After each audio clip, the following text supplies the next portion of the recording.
Hi, everyone. Really glad to have everybody on the call today. Of course, the world is in a strange spot right now, and many activities are on pause. But Nurture Nature Center wants to continue to keep virtual programming to the extent that we can. And one of the things that we would be doing right now, if we were open as usual, would be a full calendar of garden-related programming to help people learn how to manage their gardens, and particularly urban gardens, to grow food and to create beauty and shade and all of the beautiful things that gardens do for us. And so we were really happy that we were able to bring this program today. We're going to have as our guest speaker Rob Christopher, who is the forester for the city of Easton. And if you haven't met Rob, is a wonderful man with a genuine love and care for all things growing. And I think he's going to give us an excellent presentation today on a topic that I've heard a lot of people actually mentioning lately and saying that they specifically needed. So I think it's going to be well timed, looking at the idea of trees for a small garden. And because I'm home, I'm getting to look out my back window and see my small garden. And we've talked a lot about what trees might be appropriate here. So he's going to give us a presentation looking at deciduous and flowering and fruiting and ornamental. And I will turn it over to him. And thank you very much, Rob, for being here with us today. We appreciate you doing this. Thank you. Well, hello, everyone, and good afternoon. Glad to see how many people are here. I'm going to talk to everyone about all different types of trees you can plant in a small garden, ranging from evergreen, deciduous, flowering, ornamental. And there are a few that will get a little tall, but I did put them in the presentation because they are very narrow and upright, and they're improved cultivars that have just come out. So if we want to move on to the first slide. There's all different considerations we need to take into effect when we are going to purchase a tree for our yard. It's really a much more complex thing than just saying, okay, I just want to add a tree to my yard. So all the different things we really want to look at are the light type of amount of lighting in your yard, the direction of the light, north, south, east, west exposure. We want to look at our soil conditions, pH, the moisture content in the soil, nutrient availability. Is it a slope? Is it a low-lying area that might be a little wet? Do this, but you can't. The other thing, environmental locations. Is your tree in an urban area with a lot of possible radiant heat? Is suburban or rural? And what's your exact reason or your target benefit for planting a tree? Do you want to attract wildlife, have more shade and cooling? Is it just for aesthetics and ornamental reasons, or erosion control? And of course, there could be many others. And are you interested only in native, or maybe something a little bit more interesting, not necessarily interesting, but something a little more exotic, or that might be a cultivar derivative of a native tree? Next slide. We'll start with the native Carolina silverbell. It's Halesia carolina. It is a small flowering tree. It is native to North America and the southeastern region. And now take into consideration the heights and the widths that I'm mentioning are literally when the tree is going to be a mature size. So not in 5 years or 10 years, but you're talking it could be 25, 30 plus years that it could end up being that size. So this tree would get, again, at its mature size, 26 or plus feet high. It flowers in early spring, right before the foliage comes out, and has very attractive hanging white bell-like flowers. It ends up producing a greenish fruit, which will turn into a brown sort of a nut-type capsule that has seeds in it. It has a nice lemony sort of yellow foliage in the fall, but I have seen it, depending on how early of a frost, it can turn brown. And it does well in full sun to part shade, and it does prefer moist, acidic soils. Next. Now I put this in here because I have one on my property that is really large. So I'm going to consider it a multi-stemmed large shrub to a small tree. It's a native Carolina allspice, Calycanthus floridus. It does well in full sun. It'll take some shade. Acid to moist soils, well drained. It is native to our area we live in here. It flowers in mid to late spring. The flowers are very attractive and have a very nice, subtle scent. I personally, when I smell them, and I guess it's everyone's senses are take a little different, to me it smells like freshly cut cantaloupe, but if you look up all the descriptions, they say strawberry banana scent, and it is very nice scent. It is a multi-stemmed shrub, and it will throw up runners and different shoots where it will cluster and become a larger shrub and grow in that area. But it's nothing at all like bamboo or anything like that. It will just grow sort of in a clumped area. And I have found that over the years, you should cut some of the older wood that starts to die in the center, which will help rejuvenate new shoots coming up. I've also found in my yard, mockingbirds seem to really love to nest in the area. I'm sorry, my screen just went out and I had to get it to pop back on. Next one, the native black haw viburnum, which is, again, it's a very large shrub to a small multi-stem tree. These grow in our native woodlands as an understory tree shrub. It blooms early in spring, has clusters of white flowers, prefers full sun to some filtered shade. It's very tolerant in the soils, but it prefers a little bit more of moderate moisture. Will bloom in early spring, produces a blackish blue fruit, which are great for wildlife, the birds, and the fall color on this is very attractive, changing from orange to crimson to even a little bit of purple. Next. This is the fruit late in the fall, so you can see the different color variations and some of the foliage, which is really spotty and turning that crimson and orange altogether. Next slide. Now, there's a lot of native crabapple species in our region, but there are also numerous that are not native to our area. So if you just want a native one, you'd have to search for the native species for our area, but they do very well. They grow in the understories of woodlands or on the edges of wooded areas. The bloom time is early spring. They can have sort of a funny odor, I've noticed. But again, it's everybody's preference. And some of them actually smell like, almost to me, like a fresh linen type scent. They will then produce all different color fruits according to the species, anywhere from small to large fruit, bright yellow, orange, red, green, you name it. It is a low and wide growing tree, so take that into consideration. The canopy does get very thick. It's great also for wildlife, for the fruit and nesting, great for pollinators. Full sun, partial shade, is very tolerant in all different types of soils and prefers well-drained areas. Next slide. Here's just a sample of one variety of a greenish fruit that this one produces. They also call soft fruits like this mast. Acorns, chestnuts, hickory nuts, things like that are called a hard mast. Now, this is a cultivar of a crabapple, which I believe this one, I don't know the specific cultivar name, but this one has a burgundy foliage and has this deep magenta flower, which I know lots of people do love the burgundy foliage. Not one of my favorites.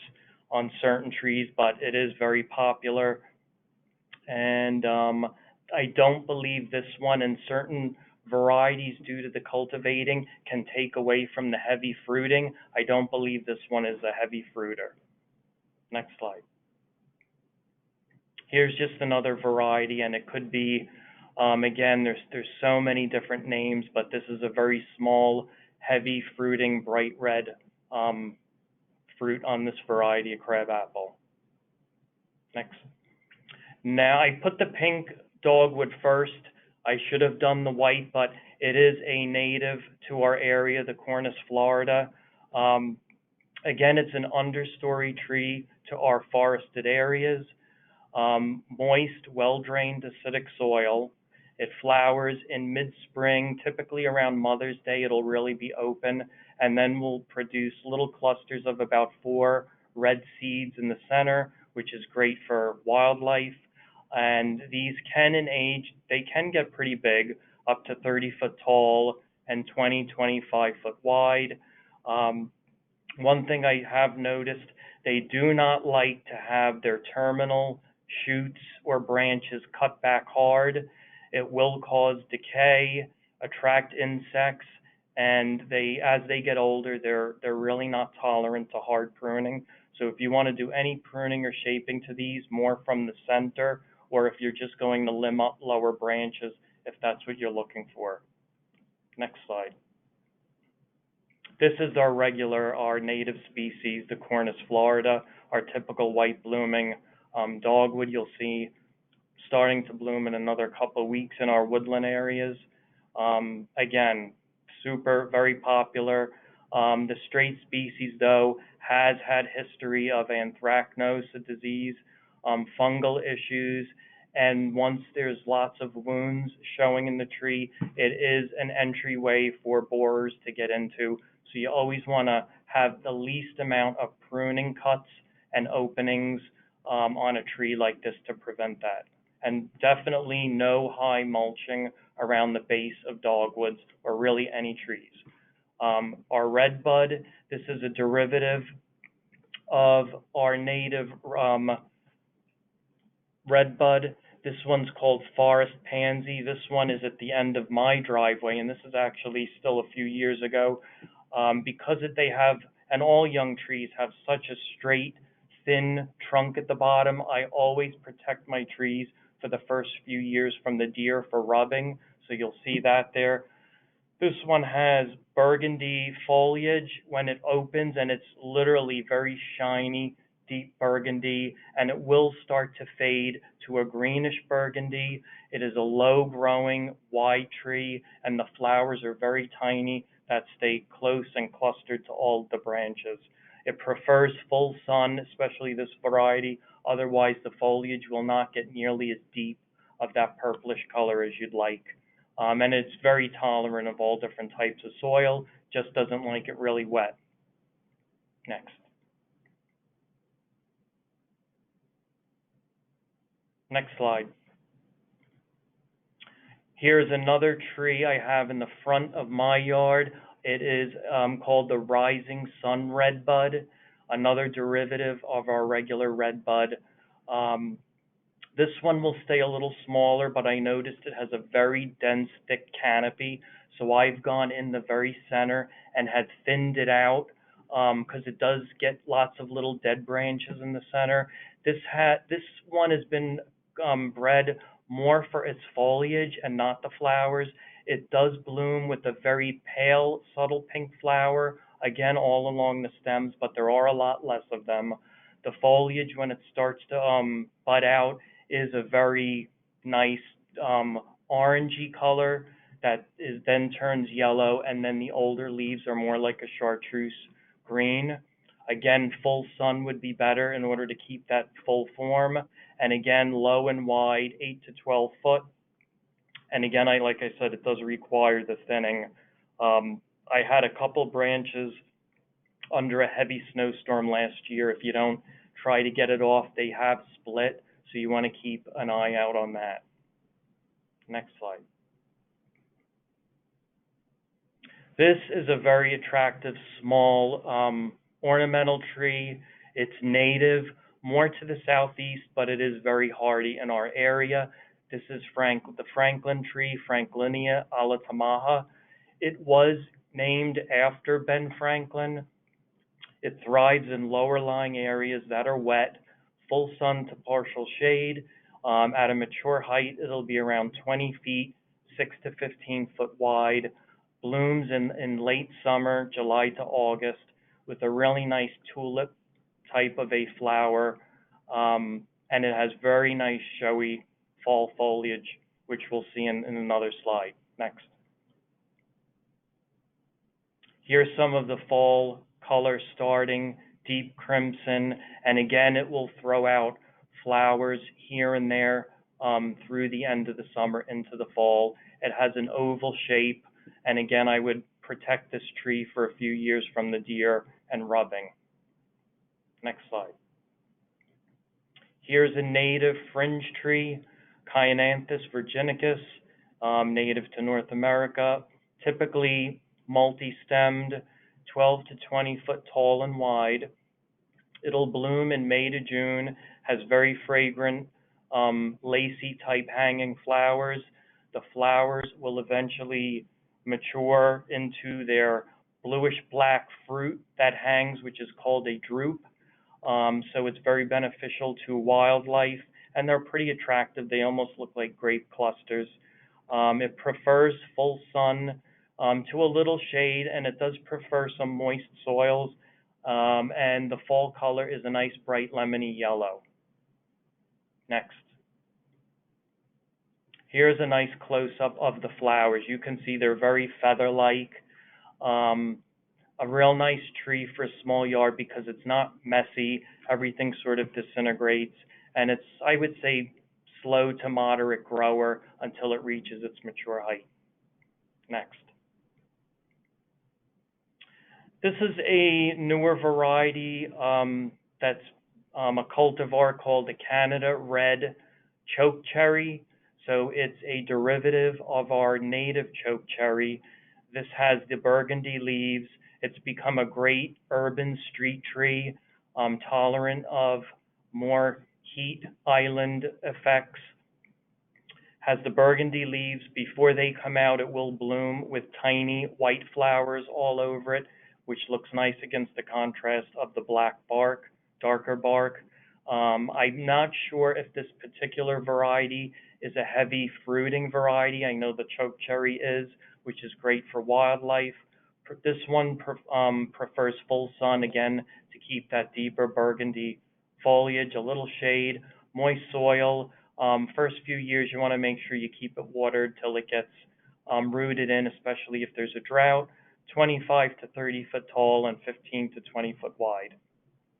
Next.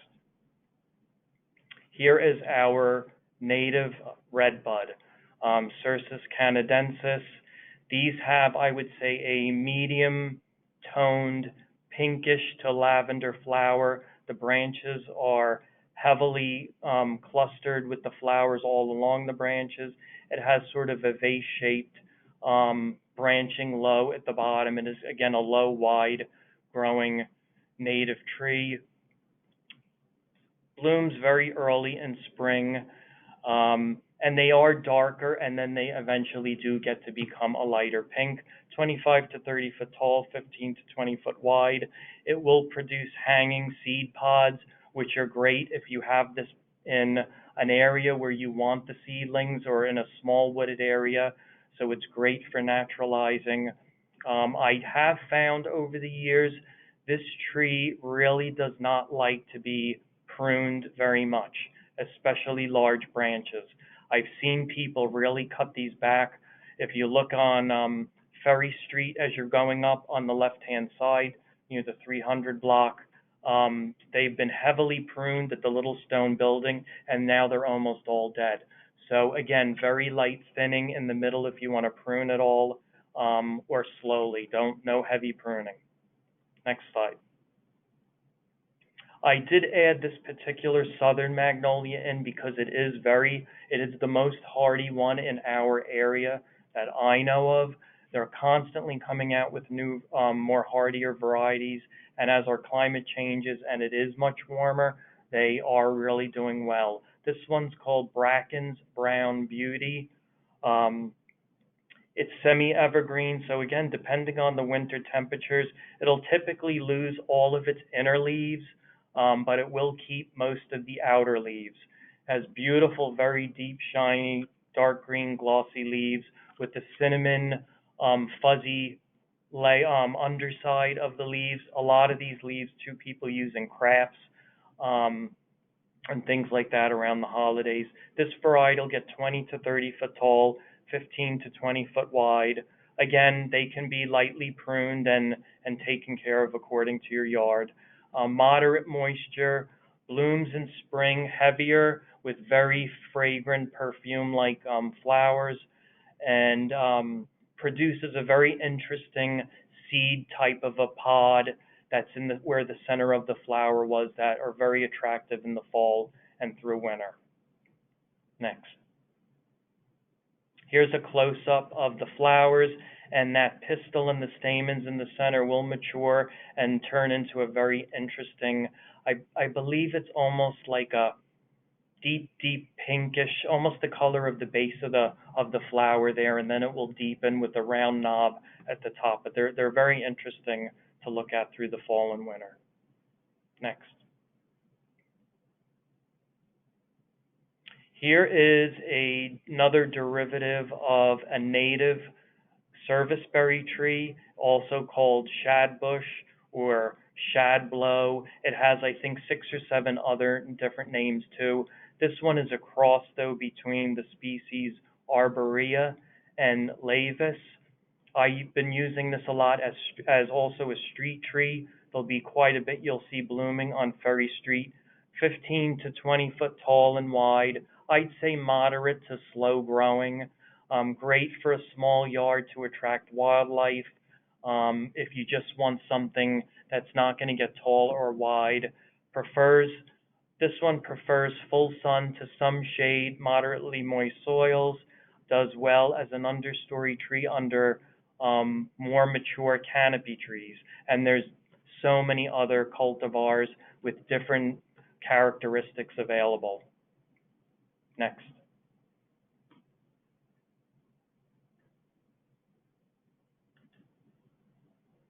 This one isn't used very often, and I really like it. Believe it or not, there's some of these planted at the McDonald's on the side here in Easton. It's a very lacy, open, wide-spreading type of a dogwood, pagoda dogwood, Cornus alternifolia. It is native to our area, 15 to 25 foot high and 20 to 15 foot wide, actually, that should say. Does well in full sun. It prefers a little bit of shade, acidic, moist soils that are well drained. It'll get very flat, white clusters of flowers on the top that I believe produces berries in the fall. So it's great for pollinators and wildlife. And if you have, again, a small garden, maybe in a corner, where you could also plant shade-loving perennials below it. Next. This is the native sourwood, or they call it the sorrel tree, or lily of the valley tree, Oxydendrum arborea. It's native to the eastern United States. It is pretty slow growing. I've had several of these over the years, and each one in particular seems to have grown very differently, either extremely slow or moderately quick. It does bloom and get flowers that look just like lily of the valley, the perennial. They're draping. June and July it will bloom. Prefers sunny locations. This is a tree that does prefer more moist, rich soils. It's not as tolerant to drought, but it is tolerant if you have deer to browsing. And it has a very nice deep crimson fall color.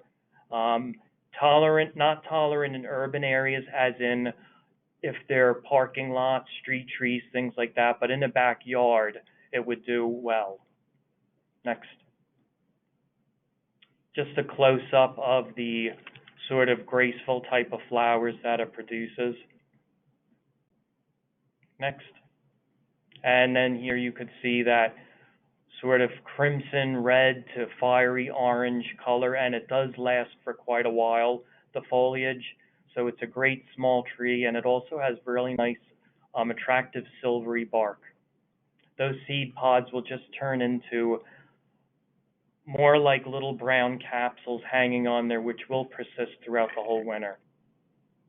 This is our native spice bush, and I put this on because it can get quite tall, so I would consider it a very small multi-stem tree. They're blooming right now as an understory large shrub in our wooded areas with tiny clusters of bright lemony yellow flowers all along the stems.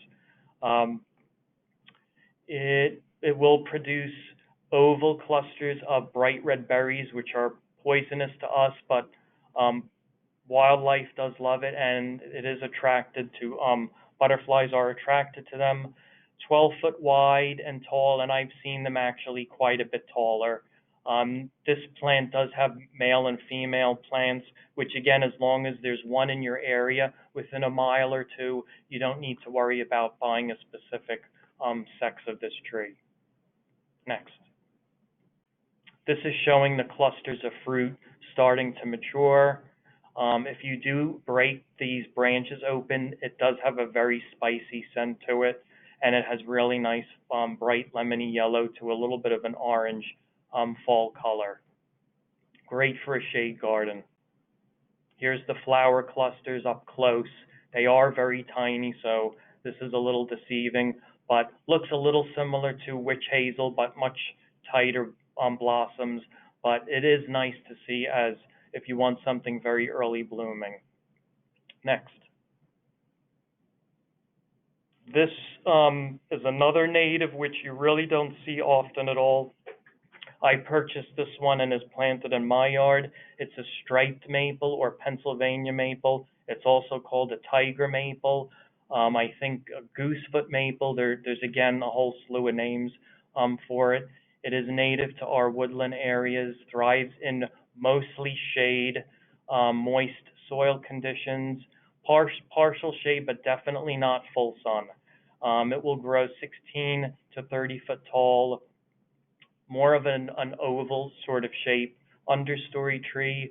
The ways it benefits wildlife, which you wouldn't want, but it is very vital in a woodland area for deer browsing in early spring on the foliage. The twigs, I noticed the new growth is a deep red, and the stems of the leaves, and has very attractive hanging panicles of a very light green flower. This one here, you can't see the whole tree, but it's up against an 80-year-old American holly. And you definitely want to protect the trunk of this because they will scrape and eat that, so you want to keep some trunk protection on for quite a while. Here's a close-up of the flowers also, which I think are really attractive, and it's a native. Has really nice large maple palmate leaves, which turn a very brilliant, solid yellow, and they persist for quite a while too in the fall. Next.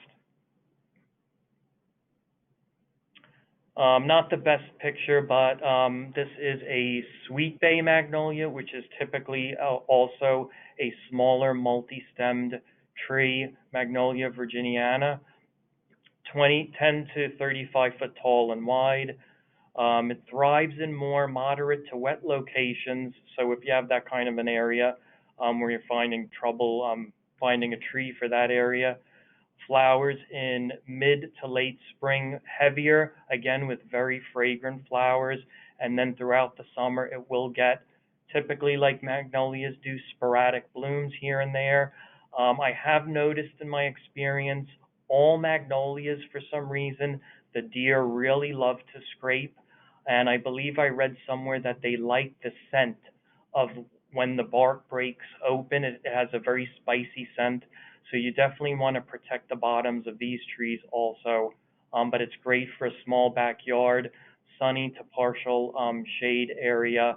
It's very lacy, so it's great for planting lots of perennials underneath. Very little care, minor pruning if you wanted to thin it out. Next.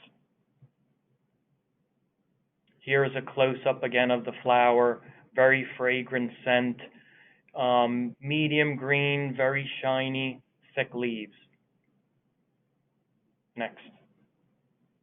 Now these are some trees that I had mentioned earlier that I'm adding in because I'm using them a lot for street trees because of their habit, but in a smaller garden where you might still have the height to plant these, they're great because they won't get wide. This is another derivative of our pin oak, Quercus palustris, which I just noticed I have spelled wrong. There's an extra I in there. This one's called Prin Green.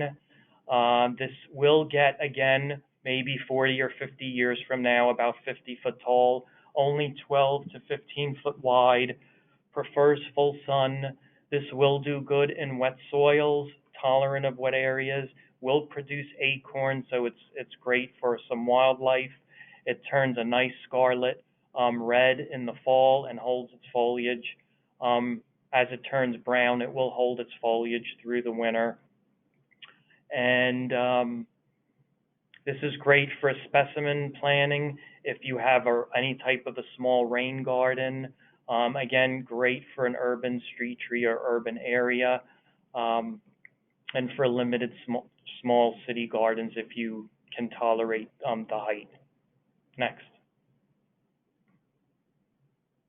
So does anyone have any questions regarding any of those trees?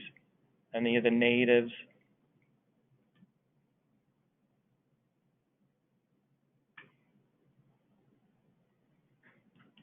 How do these trees vary in price range? There's definitely, like, if you're buying just a straight native tree, like a Cornus moss, just a dogwood, they'll definitely be a lot less expensive. I found them as low as $26, $27 for, say, a 6-foot tree, where if you would, of course, purchase the Bracken's Brown Magnolia, the same size tree could be well over maybe $149, $150. So they will range in price dramatically depending on the cultivar and how long it takes that tree to be grown in a container. Do any of these, sorry if there's a hesitation, the screen blanks out on me and I have to wait for it to come back on.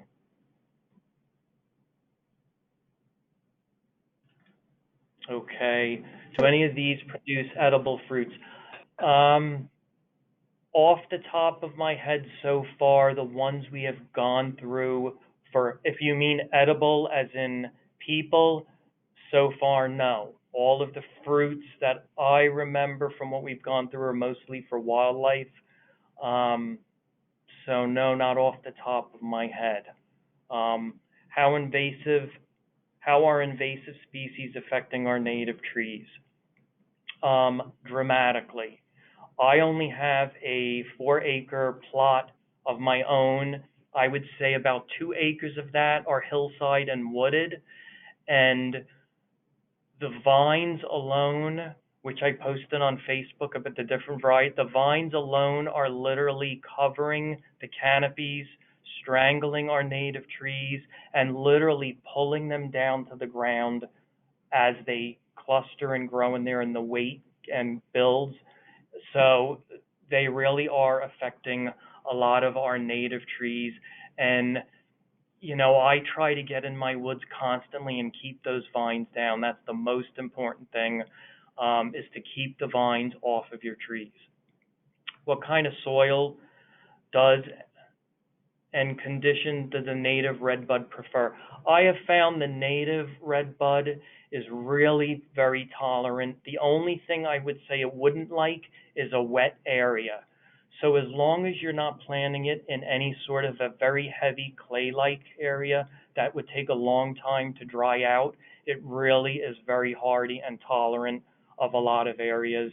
And again, the regular straight native species does good anywhere from full shade under mature trees to full sun.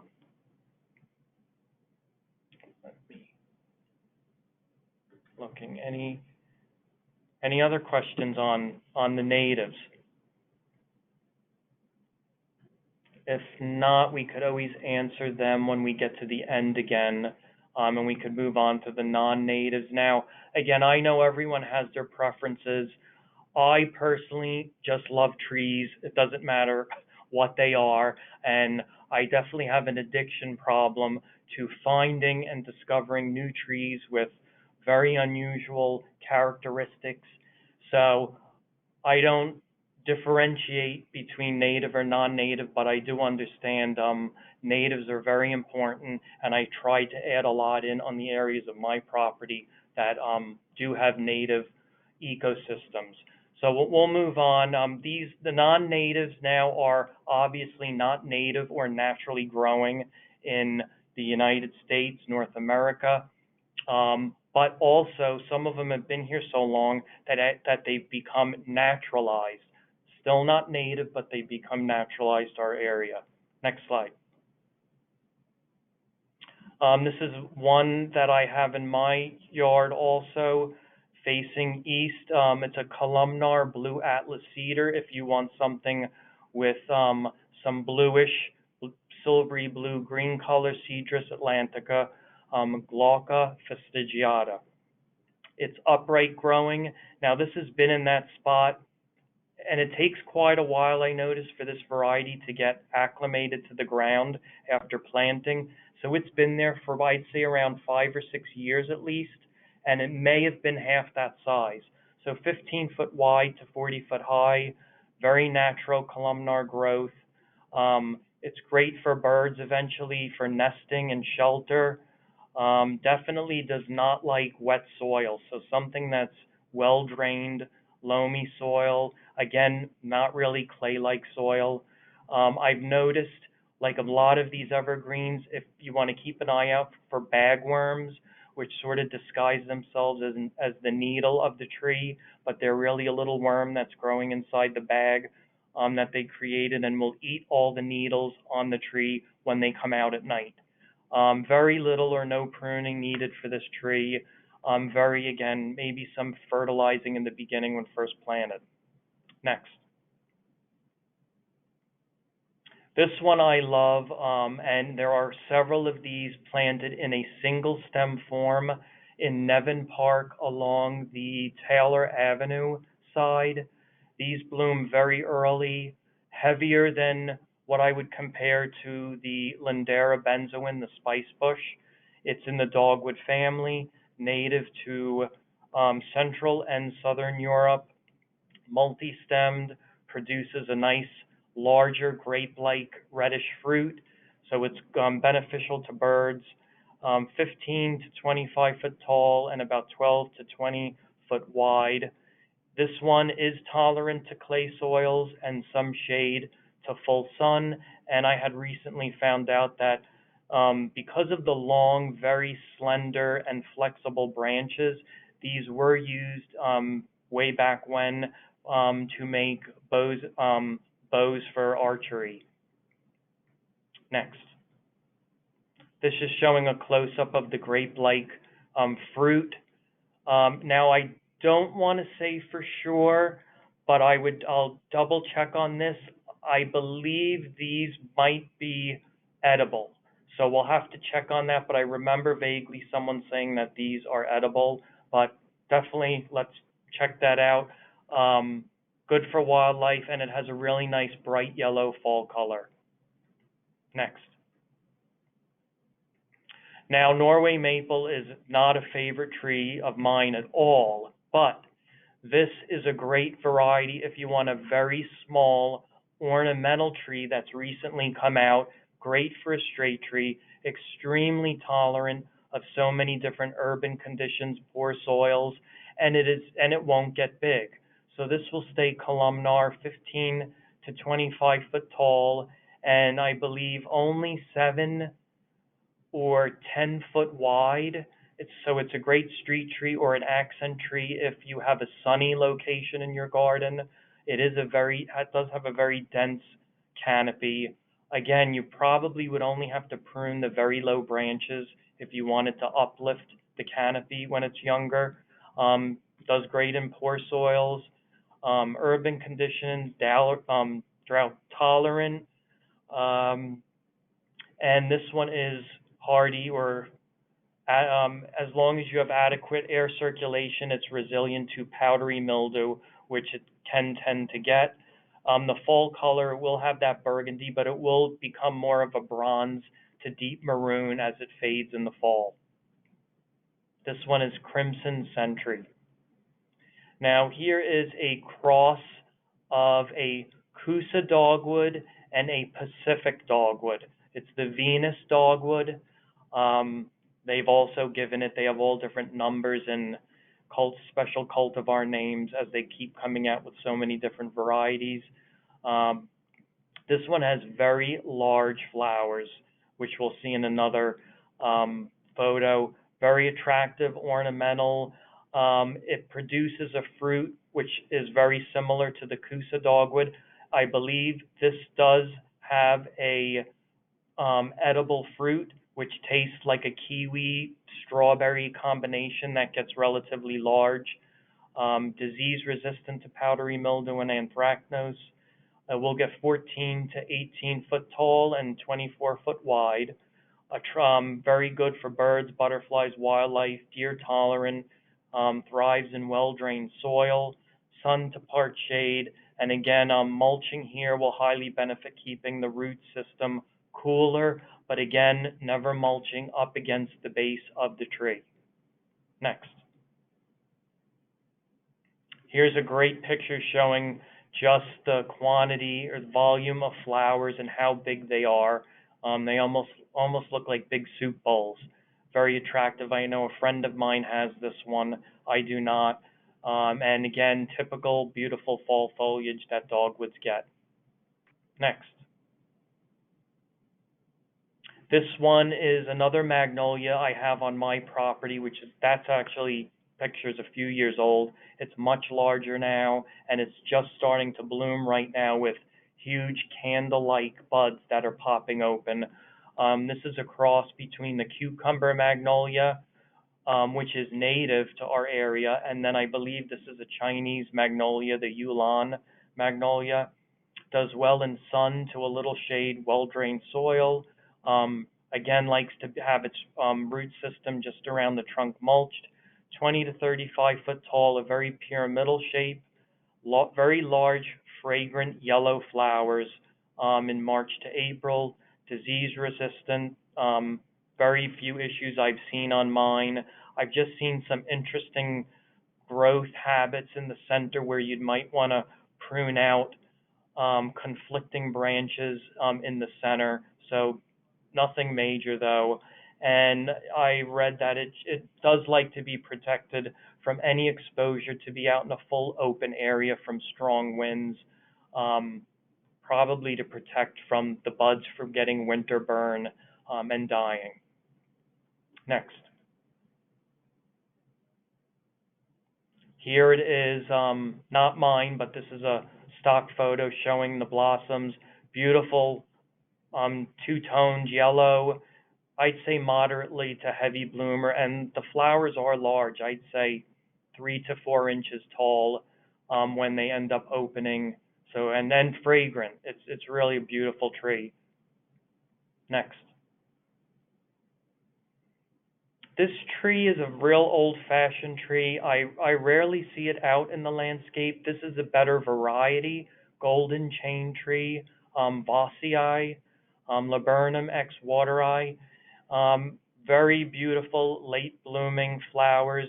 This one will get 15 to 30 foot tall, does best in full sun to partial shade, moderately moist to well-drained soils. The chains of flowers on this can get as long as 24, not feet, again, 24 inches long, producing seed pods on there, which on the native one, not the native, but the regular straight laburnum wateri, I believe, produces the seeds, and I have seen lots of seedlings below these. It is sensitive to very hot, humid climates, so if you have an area in your yard that's a little protected, no heat island effect, of course, near too much paving. And spring blooming. Sorry, my screen just blanked out again. Spring blooming. The you mainly would choose this tree just for the flowers because the foliage is just nothing to really talk about, and it really has no fall color at all. I think it kind of turns brownish black and just falls off. So if you want something like this, just for the flowers, and you have a smaller garden, this would be great. Next. Here's a close-up of the flowers, very pea-like um, blossoms, and then you can see where the flowers fall off. They all turn to little seeds. Heavy blooming. Next. Here is a mature Japanese maple that I have on my property. This is a Japanese maple. This one happened to be very low branching right at the base, but they can literally, I have so many different ones that I've given away. Everyone looks so different, from the foliage to the form, the color of the branches, everything. If you want, a inexpensive, non-native, because you like this color and this form, it's a great tree. It's very hardy. Even the seeds, which are called the samaras on a maple, are very attractive when they're hanging on the tree. Um, Full sun again will take a little shade. This tree here, again, this is about 80 years old. So I would say it's about 30 to 35 foot wide and probably about 20, 25 foot high. Um, Again, it would do great in a small garden if you pruned it. Um, Very easy to control, but you'd want it to be in more sun, as in the shade it will end up turning a lot more green and not keep that beautiful red color.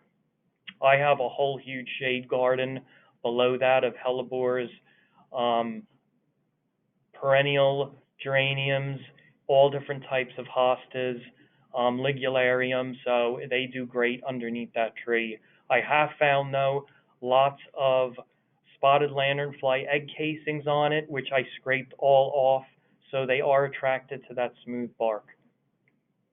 The other thing noteworthy about this is, now luckily mine hasn't had it, Japanese maples I have seen in severe prolonged cold winters with the wrong exposure, and then having warm weather, it's had branch dieback, where you would get sun scald on some of the branches.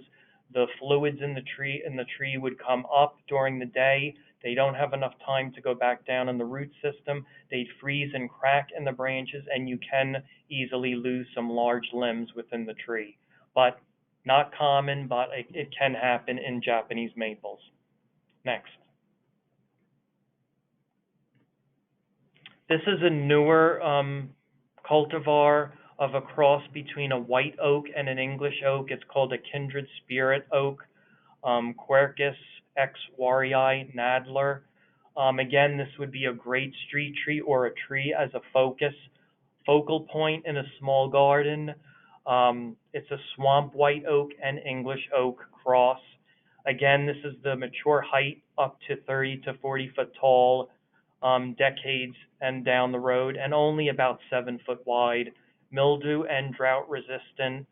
Has very shiny foliage with the more rounded lobed leaves and silvery foliage on the bottom of the leaves. It does produce a red fall foliage, and it does produce acorns, which is great for wildlife. Drought tolerant, and it'd be an excellent, nice conversation sort of feature tree in your garden. Next. This is a kusa, or Japanese dogwood, that is growing along the Arch Trail near the Route 22 side. They are native to China, Japan, Korea, Taiwan. It can be multi-stem, branching at the very bottom, or as this one you can see is a little bit elevated, 15 to 30 foot high and wide, a vase-shaped. Starts to round out in maturity. It does have abundant greenish to white blooms that come out after the native dogwood, and it will produce a heavy strawberry looking sort of pinkish fruit, which is edible. And I know in my yard the chipmunks love it. So if you want to attract chipmunks, believe me, that's the tree. Great for pollinators, butterflies, and with its lacy form, it's great for planting shade-loving perennials below it. Again, it does not like heavy pruning. You never want to top a dogwood or a Japanese dogwood, Kusa dogwood, only thinning from the center. Beautiful foliage, multicolor, um, prefers drained soil. And as it gets very old, has very attractive exfoliating bark and is deer tolerant. Next. This is a paper bark maple, Acer griseum. It's a smaller maple tree. It has a trifoliate leaf. Um, Reddish brown bark, which ends up becoming very peeling, almost like cinnamon sticks in winter. 20 to 30 foot high, 25 foot or so wide, with an oval form at maturity. Prefers full sun to some shade, moist, well drained soil. Native to China. It's drought tolerant. Has a very attractive orange to red fall foliage. Again, it has the three leaflets. They're very light green on top and has somewhat of a bluish silvery color on the bottoms of the leaves. Next. This is just showing a close-up when the tree starts to get a little older and the peeling bark. Very orangey brown, very attractive, great for a small garden. A friend of mine has one of these, and he was noticing it wasn't flourishing at all, and he had his sprinkler system constantly hitting the trunk, so it does not like to have the trunk wet or wet areas. So you definitely want to have it in a nice, well-drained area. Needs very little pruning, maybe just minor thinning of the center. Next. This tree I only discovered a couple years ago, when I'm always shopping to find some new and interesting hardy varieties to plant here in the city. But this one would make a great specimen in a small garden because it stays so narrow, and it's supposed to be very improved for urban areas, tolerant and disease resistant to that bronze birch borer. It only gets about 7 foot wide, 30 or so foot tall, and it's moderately fast growing. Prefers full sun to some shade. It's also tolerant of salts. Great specimen tree, has very nice lemony yellow solid foliage, and then again in the winter you get to look at all the white bark if you have planted this against sort of a dark background in a building in your yard for that contrast. But so far, and again, right now we'll see how it does in front of City Hall. I have 4 of them, and they do seem to be doing quite well. Next. This is the fall color of the Parkland pillar birch. So you'll see a nice shade of golden yellow, a little bit of orange in there, and then eventually you'll see all of that very interesting white branching. Next. This is a large shrub to a small tree that I only saw when I was working at the Rodale Working Tree Center, or the family farm I used to manage. So I took several cuttings of these, which easily root. It's a rosemary willow. It looks exactly like the rosemary herb, but supersized. It's not an herb. People are always asking me, is it an herb? But it's a variety of a multi-stemmed willow. They changed the name to Salix elaeagnus, but it formerly was, as the foliage indicates, like rosemary, Roseminifolia. It's a very large multi-stemmed shrub or tree. The one at Rodale was quite large. It was at least 25 foot wide, and I'd say about 20 foot tall. But in my garden, every other year, I'm going to prune it back hard where I have it, and then I always like to take cuttings and root them and try to sell or give them away. Um, the foliage is very silvery green, bluish green on top, very silvery on the bottom. They're really beautiful when it's on a windy day. You can see that contrast moving. Just like a pussy willow bush, those little catkins that bloom it's loaded in the spring and attracts a lot of pollinators. So it is great for pollinators. It can take very well to hard pruning. You can limb them up if you want to shape them into your own form. Won't bother them at all. Um, and next. This is just another one in my yard in a different area. And again, they slightly look different. I believe this one was in late spring, so it's not fully flushed out, its foliage.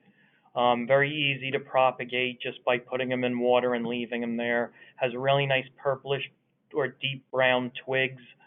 Um, Again, can get very tall, and if anyone has any interest in any of these, I'm going to be pruning them as soon as they're done blooming and rooting them. So I'd be more than happy to give some away.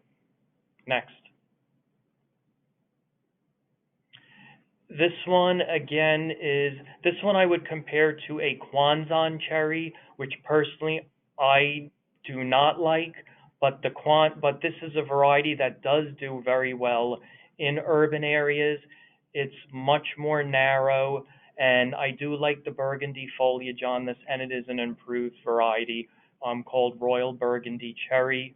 Um, it has double pink flowers that come out in late spring, gets 20 foot tall, 15 foot wide, has a little bit of a vase to oval shape, prefers full sun, well drained moist soil, does not like wet areas, does very well in urban locations.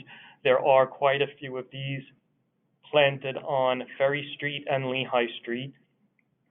Um, Requires, again, very little pruning. Again, if you wanted to limb them up at the bottom to get a little bit of clearance, it does well with that.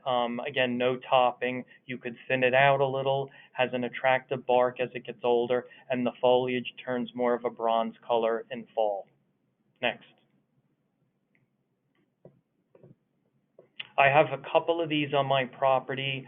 I wanted to throw a few evergreens in that would stay smaller, good for a small backyard. This is called soft serve cypress, Chamaecyparis piscifera Dow whiting.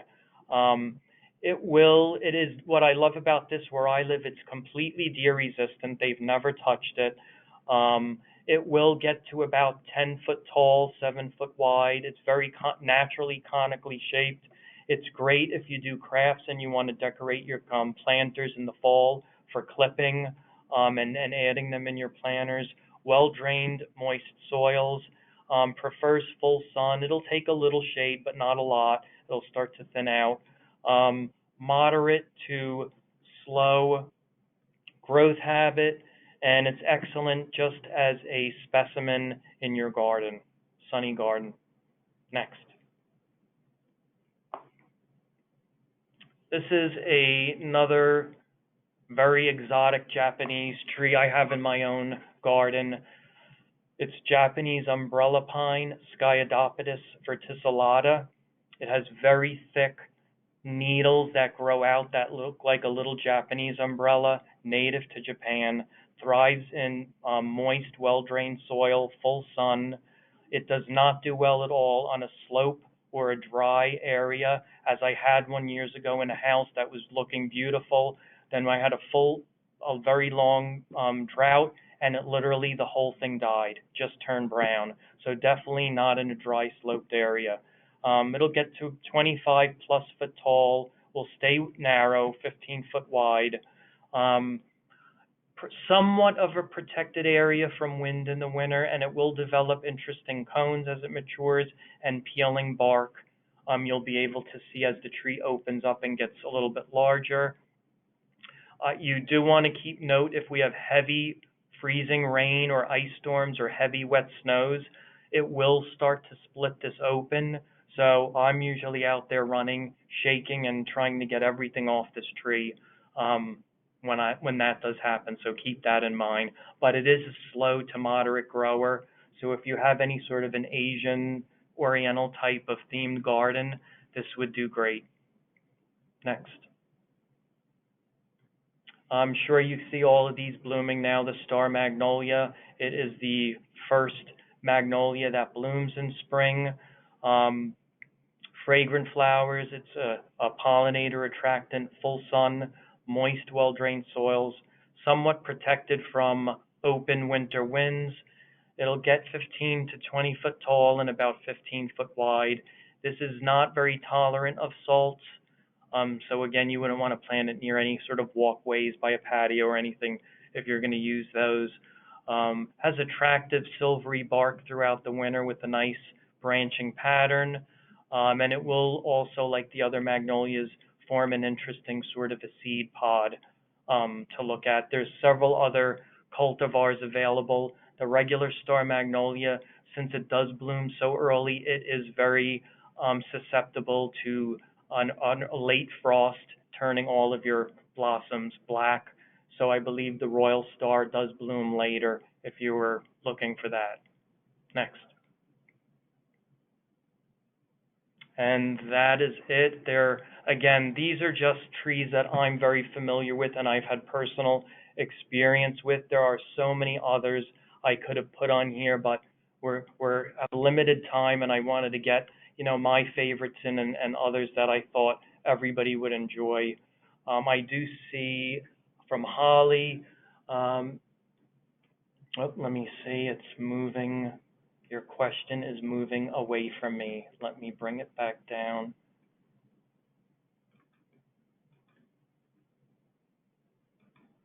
Many of these trees shows branches starting very low to the ground. Is that just because they are young, or is it the tendency of small trees? Or like something with small clearance underneath, perhaps for a bench? Dry.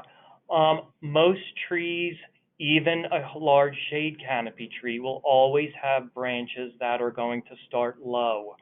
So you can train them up, but again, that's for a large canopy tree. If you're specifically planting a tree that's multi-stemmed, that has low branching, and that's its natural habit, then you definitely would not want to be pruning those branches up. So I can talk to you more and suggest other small trees that, like there's some hornbeams that are out that will stay more narrow. The Franklinia might be a good tree for your yard because it would stay limbed up a little and it won't get so huge. Possibly also that lily of the valley tree. But again, if you wanted to email me, I can discuss more and come out and look at your location. Do some of these trees have roots that would help prevent erosion in case of a flood? Definitely, I would say like the sweet bay magnolia, they're known to grow in flood basins in the southeast and in this area. So trees like that would do good along a bank, keeping the soil together. Trying to think of other smaller trees, possibly I have to double check on the pagoda dogwood, as long as it's not in sitting water. Let's see. There are other trees that will get a little bit larger, of course, river birch, but they will get bigger, but they're really good for a wet area, for erosion. All different kinds of red maples are great for that. And again, there's so many different shrubs that are out that would help. There are all different twig dogwoods out, native red twig dogwoods. There's yellow twig dogwoods, silky dogwood. So there are lots of other, I believe, Clethra alnifolia or sweet shrub also likes it a little wet. So all of those shrubs planted in groupings will definitely help with erosion, even in a small garden. What species would you recommend for beginners to try growing? I would say for a small tree that is relatively hardy, where you can literally plant it and forget about it. And again, it depends if it doesn't matter to you for a native or non-native. I found that the Coosa dogwood is extremely hardy when it comes to that. Plant it and forget about it. The deer don't bother it. Really doesn't need any pruning. That one's very hardy. Native wise, it's a serviceberry. They're pretty hardy too. A straight native serviceberry though, that's not as resilient to some disease issues. They can get rusts. So if you got like the autumn brilliance, that would be one that you also could just start out with and plant, and wouldn't get huge. It will flower, and you really won't have to do much to that one at all. Let's see. Is there a small native evergreen you would recommend for a wooded hillside? Let me just scroll down a little here. For a wooded hillside with eastern exposure, the tree would be planted in a cleared area due to a landslide from a large fallen tree. Must also tolerate black walnut. I have in my own yard uh, that I have estimated to be a 172-year-old black walnut, and I know its roots spread far. There are also many of its children that have grown in the woods on my hillside. I can say from the experience of what I see growing in my hillside in that exact situation would be the native red cedar. Again, it would have to be mostly sunny to a little bit of shade. The red cedar would do good. Um, Again, it's moderate to fast. I'd say moderate to fast growing, but it won't get monstrous. Of course, 20, 30, 40 years it will get bigger. I would hesitate to say hemlock only because of the woolly adelgid, but then again, I have beautiful, beautiful, very healthy hemlock growing on my hillside that I noticed when I finally removed all of the invasive vines from it. Its immune system seemed to have exploded, and all of a sudden, at least 50% or more of those woolly adelgids are gone. So I kind of would recommend, the native hemlock also. Any other evergreens? Oh, and also um, American holly. They're growing as seedlings on my hillside in the woods, and like I said, there's black walnuts growing everywhere, and these all seem to be doing good in everything that you just asked about. So those are the three top ones that I would recommend without getting into something that's then not native. And let's see, I think another one here at the bottom. What recommendations do you have for an evergreen hedge with a roughly 4 to 5 foot width other than arborvitae or yew? Um, that's a little tricky because a lot of the evergreens will get bigger than that. There, there are some, let's see, 4 to 5 foot. Depending on how high you would want that hedge to get, there are blue hollies that are out, like Blue Princess, Blue Prince. There are China Girl, China Boy, that have yellow stems. Those would also do good, but again, I'm not sure how high these would stay smaller. Um, the Even that soft serve cypress should do good because it really grows slow and does not get that wide, and it's deer resistant. So that might do well as a hedge if you just want to leave it in its natural form. I don't think it would look good trimmed. There are some Burford hollies, but they can get a little bit larger. But there might be some that will stay smaller. So if you look up Burford, Burford holly, there are also semi-evergreen viburnums that are very nice where they flower. They have lots of fragrant blooms. They'll also provide fruits. And Birkwood I believe, and some of the leatherleaf viburnums, because the deer don't bother those either. So leatherleaf viburnums, but again, they're semi-evergreen. Those might do good for an evergreen hedge. Besides that, everything else is going to get a lot wider and or taller. But those off the top of my head. Um, Next question, I Hey, have a Rob. typical, yeah, We're yes, gonna just to respect people's time, we'll just take one more question. So if you okay, want to take Amy's, and then we'll I will. direct people to send you an email if they have further Sure. questions. Sounds good. Okay, so Amy's, I have a typical row home backyard, long and narrow. Is there a rule of thumb for tree spacing or maximum number of trees? Well, you're asking the wrong person for that, because if it was me, I would have the whole yard filled with trees and I would just make sure I prune them so that they would all stay contained in my yard. But if you do want to limit yourself with all of that extra work, I would say if you're planting any of the trees that I recommended, and again, remember, the mature sizes are decades down the line.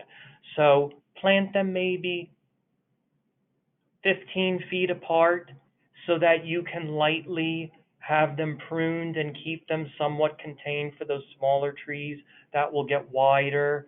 Um, there's so many stories out there of people that have their small yards jam-packed, and it all depends on just how you're going to and the amount of time you want to spend. But say 15 or so feet, 20 feet apart. And again, like I said, I would plant them even closer, and you can easily do minor pruning every other year. And again, say if your yard's 50 foot long, you could easily put 10, 12 small trees in that yard and easily control them. And again, I'm more than happy to send you different ones and even come out and look at your yard and let you know what would work. Well, thanks a lot, everybody. I really enjoyed this, and I'm available anytime, phone, email, with any questions. The more trees we get out there, they don't have to be only street trees. Everybody has so much private property. We can also be planting tons of trees in our yards. Thank you. Thank you, Rob. And we will Thanks a have lot. this recording available if you want to send it to somebody who wasn't able to make the call. But again, thank you so much, Rob. Great. Thank you, Thanks a Rob. lot. Thanks, everybody. Sure.